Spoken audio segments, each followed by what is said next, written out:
প্রিয় মহারানী, আমার না হওয়া মহারানী, আপনি সবসময় হেঁটে থাকবেন, মন খারাপ করবেন না, আল্লাহর ওপর ভরসা রাখবেন। একদিন নিশ্চয়ই আল্লাহ আপনার মনের আশা পূরণ করবেন।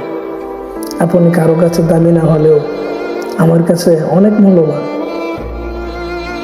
আমি আপনাকে কখনো হারাতে চাই না, কিন্তু ভাগ্যের কাছে আমি হেরে গেছি।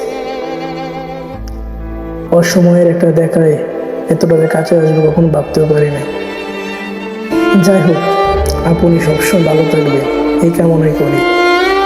একটা কথা মনে রাখেন, আমি আপনাকে ভালোবাসতাম, আর এখনো বাসি,